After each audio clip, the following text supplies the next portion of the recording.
Global star Ram Charan హీరోగా బుచ్చుబాబు దర్శకత్వంలో అత్యంత ప్రతిష్టాత్మకంగా పెద్ది అనేటువంటి చిత్రం అయితే తెరకెక్కుతూ ఉంది. ఈ పెద్ది చిత్రానికి సంబంధించినటువంటి ఫస్ట్ లుక్ అయితే ఈరోజు రిలీజ్ అయింది. ఆ ఫస్ట్ లుక్ లో రామ్ చరణ్ లుక్ అయితే చాలా వైల్డ్గా ఉంది అంటూ అభిమానులు ఫస్ట్ లుక్ ని మెచ్చుకుంటున్నటువంటి నేపథ్యంలో ఈ ఫస్ట్ లుక్ మీద మనం రివ్యూ చేసుకుందాం. ప్రస్తుతం మనతో పాటు ఉన్నారు ప్రముఖ సినీ విశ్లేషకులు, ప్రముఖ సీనియర్ జర్నలిస్ట్ యజ్ఞమూర్తి గారు. వారితో మాట్లాడదాం. సార్ నమస్తే. సార్ నమస్తే కృష్ణ. బుచ్చిబాబు గారి దర్శకత్వంలో గ్లోబల్ స్టార్ రామ్ చరణ్ గారి హీరోగా తెరకెక్కుతున్నటువంటి చిత్రమే పెద్ది. ఈ పెద్ది చిత్రానికి సంబంధించినటువంటి ఫస్ట్ లుక్ అయితే ఈరోజు రిలీజ్ అయింది. ఫస్ట్ లుక్ లో అసలు రామ్ చరణ్ గారి లుక్ అయితే చాలా వైల్డ్గా ఉంది అంటూ వారి అభిమానులు అయితే నిజంగా కొనియాడుతూ ఉన్నారు. ఏంటి ఈ లుక్ మీద రివ్యూ ఏంటి సార్? నిజానికి పెద్ది అనేటువంటి టైటిల్ కూడా అధికారికంగా ప్రకటించింది కూడా ఇప్పుడే ప్రకటించారు. అవును, అంత ముందు దాకా అన్అఫిషియల్ గా ఉంది పెద్ది అనే సినిమా అనే టైటిల్ పెట్టబోతున్నారు దీనికని.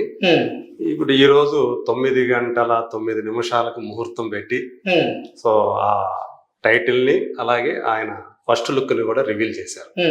మీరు అన్నట్టు అది చూస్తే చాలా రఫ్ అండ్ టఫ్ గా, చాలా రగ్గుడ్ లుక్ లో. మనకు తెలుసు రంగస్థలంలో మనకి రామ్ చరణ్ అంత ముందు కనిపించిన సినిమాలకి పూర్తి భిన్నంగా ఒక రూరల్ లుక్ లో, అది కూడా మరీ ఎలాంటి రూరల్ అంటే ఇంకా డౌన్ ట్రాడన్ పీపుల్ కి సంబంధించినటువంటి వ్యక్తిగా మనకు కనిపించాడు అందులో.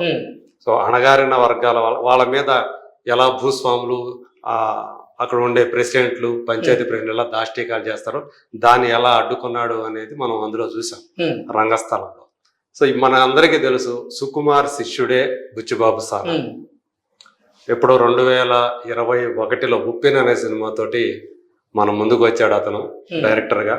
ఇన్నేళ్ల తర్వాత ఇంత గ్యాప్ తోటి మళ్ళీ రెండో సినిమా, ఇప్పుడు 4 ఏళ్ళు గ్యాప్ వచ్చింది. అది ఎప్పుడు మొదటి సినిమాతోనే చరిత్ర సృష్టించాడు బుచ్చిబాబు. అవును, కానీ ఆ సినిమా అంత బ్లాక్ బాస్టర్ అయినప్పటికీ రామ్ చరణ్ కోసమే ఆయన ఇంతకాలం వెయిట్ చేశాడు అన్నట్లుగా కొన్ని వార్తలు వచ్చాయి. మనం కూడా వాటి గురించి నిజానికి రామ్ చరణ్ కాదు, జూనియర్ ఎన్టీఆర్ తో అతను సినిమా చేయాలి. ఓకే, ఎందుకంటే జూనియర్ ఎన్టీఆర్ కి చాలా క్లోజ్ బుచ్చిబాబు. గతంలోనే అంటే వాళ్ళిద్దరూ కూడా కలిసి పనిచేసినప్పుడు ఆ సినిమా ఏంటి, నాన్నకు ప్రేమతో అనే సినిమా పనిచేసినప్పుడు తను దానికి అసోసియేట్ డైరెక్టర్ బుచ్చిబాబు.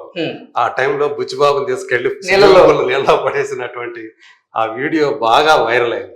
సో అలాంటి క్లోజ్నెస్ ఇద్దరి మధ్య ఉంది. యాక్చువల్ గా ఈ పెద్ది అనే కథని మొదట జూనియర్ ఎన్టీఆర్ కే చెప్పినట్లుగా వార్తలు వచ్చాయి. అసలు నిజానికి చేయాల్సింది అది కథ ఇదేనా కాదని పక్కన పెడితే యాక్చువల్ గా జూనియర్ ఎన్టీఆర్ తోనే అతని సినిమా ఉంటుంది, రెండో సినిమా అని చెప్పేసి చాలా ప్రచారం జరిగింది. సో ఎందుకునో మొత్తానికి అది నాకంటే కూడా రామ్ చరణ్ కు బాగుంటుందని జూనియర్ ఎన్టీఆర్ సూచించాడని కూడా ఇన్సైడ్ సోర్సెస్ వల్ల మనకు తెలుస్తున్నటువంటి విషయం. అందు గురించి ఇప్పుడు ఈ పెద్ది అనే సినిమాని రామ్ చరణ్ తోటి తను చేయటం, రామ్ చరణ్ కూడా విన్న వెంటనే ఇన్స్టెంట్ గానే ఓకే చెప్పడం ఇవన్నీ కూడా జరిగిపోయాయి. సో ఇప్పుడు మనం ఈ లుక్ చూస్తున్నా కూడా కనిపిస్తూ ఉంది, చాలా రగ్గుడ్ లుక్ ఉంది. దాంతో పాటు ఆ కళ్ళల్లో ఆ ఫెరోషియస్నెస్, సో ఒక తీక్షణమైన చూపులతోటి అతను కనిపిస్తున్న విధానం. సో ఇక్కడ మనకి ఇది తను స్వయంగా రామ్ చరణే షేర్ చేసింది. ఇది ఏ ఫైట్ ఫర్ ఐడెంటిటీ అంటే గుర్తింపు కోసం పోరాటం, గుర్తింపు కోసం యుద్ధం. సో ఇది కూడా అలాంటిదే, ఒక రూరల్ బ్యాక్ డ్రాప్ లో తను ఏదైతే ఒక ఐడెంటిటీ కోసం అంటే అసలు గుర్తించటానికే ఒప్పుకోనటువంటి ఒక సమాజంలో ఒక వ్యక్తులు అనుకోండి, వాడు ఒక ఫోర్స్ అనుకోండి, నెగటివ్ ఫోర్స్ అనుకోండి, వాళ్ళని తను ఎలా ఎదుర్కొని తన గుర్తింపు కోసం ఎలా పోరాడాడు అనేది ఈ కథ అని చెప్పేసి, అంటే ప్రధానమైనటువంటి అంశం ఇదే.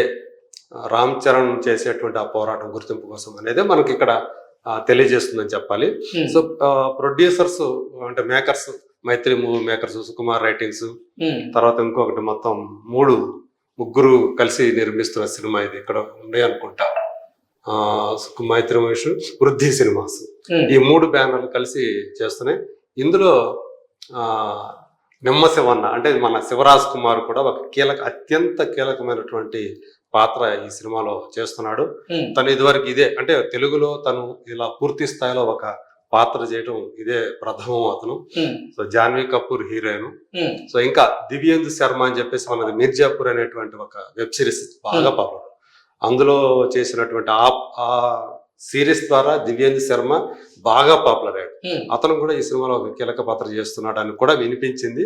అయితే అఫీషియల్ గా అయితే ఇక్కడైతే మనకేం చెప్పట్లేదు. అలాగే జగపతి బాబు గారు కూడా ఉన్నారని చెప్పేసి కూడా అంటున్నారు. రత్నవేలు ఈ సినిమాకి రత్నవేలు, అలాగే నవీన్ జాతీయ అవార్డు గ్రహీత ఎడిటర్ గా అతను, వీళ్ళందరూ కూడా జగ్గుబాయ్ అని కనిపిస్తుంది కాబట్టి కరెక్ట్ ఉన్నారు ఇద్దరు కూడా. సో జగపతి బాబు ఉన్నాడు, దివ్యేందు శర్మ కూడా ఈ సినిమాలో ఉన్నారని ఇక్కడ తెలిసిపోతుంది.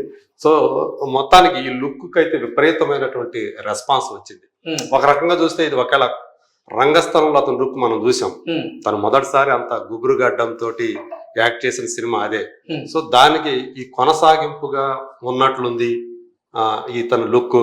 అలాగే ఈవెన్ స్టోరీ కూడా దానికి కొనసాగింపుగా ఉంటుందేమో అన్నట్లుగా, అంటే ఆ విధమైనటువంటి అభిప్రాయాన్ని కలిగించే విధంగా అతని లుక్ అయితే కనిపిస్తుంది. పెద్ది అనేటువంటి పాత్ర, అంటే అతని క్యారెక్టర్ పేరే పెద్ది. సాధారణంగా మనకి పెద్ది అంటే పెద్దవాడు అనేటువంటి ఇది రూరల్లో ఉంది. మరి అదే అభిప్రాయంతో అంటే అలా అనిపించే విధంగా ఇతని పాత్ర ఉంటుందా, అంటే అతను ఇంటికి పెద్దవాడా, పెద్ద కొడుక, ఏదైనా కావచ్చు అట్లా. అంటే అసలు రామ్ చరణ్ అలాగే బుచ్చిబాబు కాంబినేషన్ లో రాబోతున్నటువంటి సినిమా అది ఒక స్పోర్ట్స్ బ్యాక్గ్రౌండ్ కి సంబంధించినటువంటి కథ అంటూ కూడా ఒక ప్రచారం అయితే జరిగింది. కానీ ఈ పోస్టర్ చూస్తే దానికి కొంచెం భిన్నంగా అనిపిస్తుంది. అవును, ఏంటి సార్ దీంట్లో క్రికెట్ బ్యాక్ డ్రాప్ కూడా ఉందని చెప్తున్నారు. ఓకే. సో అంటే అంటే కొంతమంది ఎలా ఊహాగానాలు చేస్తూ ఉన్నారంటే దాని గురించి, ఆ క్రికెట్ టీమ్ లో అంటే రూరల్ లో మనం క్రికెట్ లో ఎట్లా ఆడతాం మనకు తెలుసు కదా. అసలు పొలాల్లో వెళ్ళి ప్రాక్టీస్ చేసేవాళ్ళు. ఆయన బాగా గుర్తుంది. అంటే ఊళ్ళ నుంచి వచ్చే వాళ్ళకైతే బాగా, పల్లెల నుంచి వచ్చే వాళ్ళకి క్రికెట్ ఆడే విధానం ఎలా ఉంటుంది, ఎలా ప్రాక్టీస్ చేస్తారు ఇది. సో ఒకవేళ ఆ ఊరికి సంబంధించినటువంటి ఒక క్రికెట్ టీమ్ లో ఇతన్ని చేర్చుకోవడానికి ఇష్టపడలేదేమో. ఒక గ్రూప్ ఉంటుంది కదా, పెద్దవాళ్ళు ఉంటారు కదా, సామాజికంగా ఆర్థికంగా బాగా బలంగా ఉండేవాళ్ళు. సో దానికోసం ఇతను చేసే పోరాటం ఏమో అని కూడా అనిపిస్తోంది. సో ఆ క్రికెట్ టీమ్ లో మెంబర్ గా మనం చూసుకున్నట్లయితే సార్, పోస్టర్ లోనే వెనక చూసుకున్నట్లయితే లాల్ సలాం అన్నట్లుగా రెడ్ ఫ్లాగ్స్, నినాదాలు చేస్తున్నట్లుగా చేతులు లేపి ఉన్నాయి కూడా మనం అబ్జర్వ్ చేయొచ్చు. అంటే ఇందాక మీరు చెప్పినట్లుగా ఒక ఐడెంటిటీ కోసం, అంటే ఒక గుర్తింపు కోసం చేసేటువంటి పోరాటం కాబట్టి ఇది సింబాలిక్ గా తెలియజేసేందుకు అది పెట్టారా, లేకపోతే ఇంకేదన్నా కథను సూచించే విధంగా ఉండొచ్చు. ఎందుకంటే బుచ్చిబాబు బలం తనది చాలా కథ తీసుకునే విధానంలోనే చాలా బలమైనటువంటి అంశాలు అందులో ఉంటాయి. ఉప్పెన మనం చూసాం. ఇప్పటి వరకు కూడా తెలుగు సినిమాల్లో టచ్ అయినటువంటి ఒక పాయింట్ తోటి ఆ సినిమాని రూపొందించి, నిజంగా అది కత్తి మీద సామర్థ్యం ఎంచుకున్నటువంటి ఇతివృత్తమే చాలా సెన్సిటివ్ సబ్జెక్ట్. సాధారణంగా ఏ హీరో కూడా ఒప్పుకోరు ఆ సినిమా ఆ పాత్ర చేయడానికి. మరి ఆ వైష్ణవ్ తేజ్ తోటి ఆ పాత్ర చేయించి అతనికి మొదటి సినిమా. ఏ కొంచెం మిస్ఫైర్ అయినా కానీ అతని కెరీర్ మొత్తమే నాశనం అయిపోయే పరిస్థితి. కానీ అలాంటి సెన్సిటివ్ సబ్జెక్ట్ ని డీల్ చేసి మంచి విజయం సాధించాడు. అతను పొందుపరిచేటువంటి ఆ అంశాలు ఏవైతే ఉండే భావోద్వేగాలు, అవే సినిమాని ఆ రేంజ్ కి తీసుకెళ్ళాయని చెప్పాలి. ఉప్పెన లాంటి అది అంత పెద్ద విజయం. దాన్ని పెట్టిన ఖర్చు కానీ దానికి వచ్చింది చూసుకుంటే రూపాయి పెట్టినానికి రూపాయి లాభం తీసుకొచ్చిన సినిమా అది. సో ఇది కూడా ఖచ్చితంగా రామ్ చరణ్ ని ఒక బలమైన పాత్రలో, ఒక బలమైన కథతోటి మన ముందుకు తీసుకొస్తున్నాడు అనుకోవచ్చు.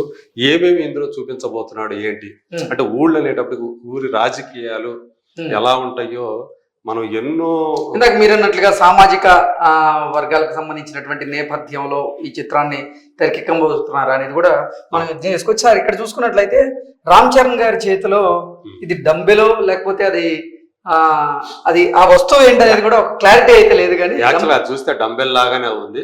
మరి దేనికైనా కొట్టడానికి ఏమైనా ఉపయోగిస్తున్నాడా, లేకపోతే తను వర్కౌట్ చేయడానికి ఉపయోగిస్తున్నాడా ఏంటంటే, సాధారణంగా ఇవి ఊళ్ళో ఎలాంటివి ఉండవు, వేరే రకమైనవి ఉంటాయి. మరి అది చూడాలి, అది దాంతో ఏం చెప్పదు. అందు గురించి అస్పష్టంగా పెట్టారు అనమాట ఒక సైడే. సో ఏదేమైనా ఇప్పుడు పెద్ది అనే సినిమా ఇప్పుడు ఈ రోజు వచ్చినటువంటి ఆ ఫస్ట్ లుక్ కానీ ఆ టైటిల్ కానీ ఒక సంచలనాన్ని సృష్టించిందనే చెప్పాలి. ఆ లుక్ అది చూస్తా ఉంటే అంటే ఈ మధ్యకాలం మనం చూసాం RRR తర్వాత తను చేసిన 2 సినిమాలు డిజాస్టర్ అయ్యాయి. అందులో ఒకటి తన తండ్రి సినిమా ఆచార్య, అందులో ఒక అరగంట సేపు కనిపించే క్యారెక్టర్ చేశాడు, మనకు తెలుసు, ఒక నక్సలైట్ గా. సో అది డిజాస్టర్ అయింది. తర్వాత తను సోలో హీరోగా చేసినటువంటి గేమ్ చేంజర్, అది కూడా అనూహ్య పరాజయాన్ని చవిచూసింది. ఈ నేపథ్యంలో అతని అభిమానులందరూ కూడా ఎట్లయినా ఈసారి బ్లాక్ బస్టర్ కొట్టాలి అనేటువంటి ఒక తపనతో ఉన్నారు. సో వాళ్ళ ఆకలిని తీర్చే విధంగా ఇప్పుడు ఈ పోస్టర్ వచ్చిందని చెప్పేసి మనం అనుకోవచ్చు. వచ్చే సంవత్సరం 2026 మార్చిలో ఈ సినిమా వస్తుందని చెప్పేసి చెప్తున్నారు. అఫీషియల్ గా డేట్ అయితే చెప్పలేదు, కానీ మార్చి 26 అనుకోవచ్చు. ఎందుకంటే ఈ రోజు అతని బర్త్డే, రామ్ చరణ్ మార్చి 27. సో అందుకని వచ్చే సంవత్సరం మార్చి 26 ఈ సినిమా, అంటే పుట్టినరోజు ఒకరోజు ముందు రిలీజ్ అవుతుంది. అంటే పుట్టినరోజు కానుకగానే ఈ సినిమా రాబోతుంది అని చెప్పేసి ఒక ప్రచారంలో ఉంది. ఖచ్చితంగా అంటే షూటింగ్ అదంతా కూడా ఆల్రెడీ ఒక షెడ్యూల్ పూర్తయింది. ఇది నెక్స్ట్ టైం జుమా మసీద్ ఏదో ఉంది ఢిల్లీలో, అక్కడికి వెళ్ళబోతున్నారు సెకండ్ షెడ్యూల్ కోసం. సో ఖచ్చితంగా ఈ సినిమా అంటే అప్పటికి మనకు అర్థమైపోతుంది అంటే 5 ఏళ్ల తర్వాత బుచ్చిబాబు సానా 2వ సినిమా రిలీజ్ కాబోతుంది. 2021లో ఫస్ట్ ఫిల్మ్ అయితే 2026లో 2వ సినిమా రిలీజ్ కాబోతుంది. మరి అంత టాలెంటెడ్ డైరెక్టర్ అయినటువంటి అతనికి ఈ గ్యాప్ అనేది సో మొత్తానికి ఒక సెన్సేషన్ సృష్టించడానికి ఉపయోగపడుతుందని చెప్పేసి నేను అనుకుంటున్నాను. Okay sir, thank you so much. Thank you.